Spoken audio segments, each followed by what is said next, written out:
দেশের বরেণ্য সঙ্গীত শিল্পী শাহনাজ রহমাতুল্লাহ আর নেই। ইন্না লিল্লাহি ও ইন্নাই ইলাইহি রাজিউন।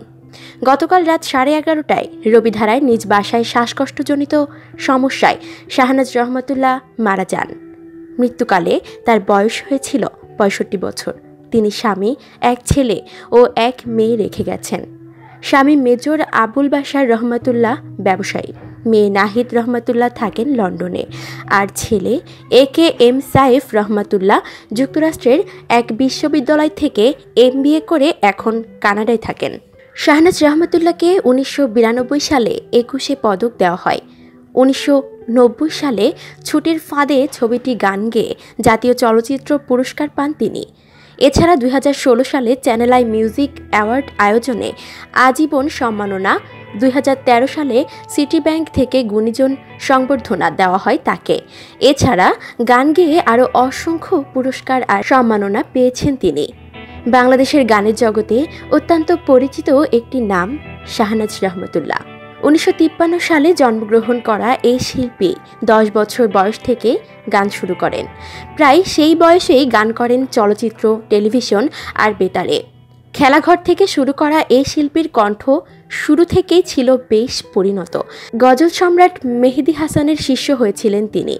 বাংলাদেশের দেশাত্মবোধক গানের দিকটা ধরতে গেলে সবার আগেই চলে আসে শাহনাজ রহমাতুল্লাহর নাম। তার ভাই আনোয়ার পারভেজ ছিলেন সুরকার। তার আরেক ভাই চিত্রনায়ক জাফর ইকবালও করতেন গান। গানের ক্ষেত্রে তাদের মায়ের অনুপ্রেরণাই ছিল বেশি। ক্যারিয়ারের 50 বছর পূর্তির সঙ্গে সময় থাকতেই গান থেকে বিদায় নেন শাহনাজ রহমাতুল্লাহ। এছাড়া আরও একটি কারণ হলো ধর্মপরায়ণ জীবন বেছে নেওয়া। তখন তিনি বলেছিলেন, ওমরাহ করে আসার পর আর গান করতে ইচ্ছা করে না।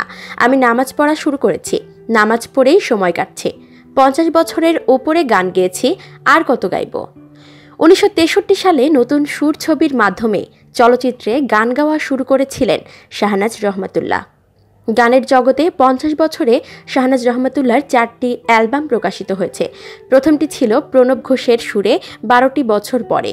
তারপর প্রকাশিত হয় আলাউদ্দিন আলীর সুরে শুধু কি আমার ভুল, একবার যেতে দে না আমার ছোট্ট সোনার গায়ে, প্রথম বাংলাদেশ আমার শেষ বাংলাদেশ, এক নদী রক্ত পেরিয়ে, আমার দেশের মাটির গন্ধে, একতারা তুই দেশের কথা বল রে আমায় বল, আমায় যদি প্রশ্ন করে কে যেন সোনার কাঠি, মানিক সে তো মানিক নয় যদি চোখের দৃষ্টি, সাগরের তীর থেকে খোলা জানালা, পারি না ভুলে যেতে, ফুলের কানে ভ্রমর এসে, আমি তো তোমার গল্প বলেছি, আরও কিছু দাও না, একটি কুসুম তুলে নিয়েছি।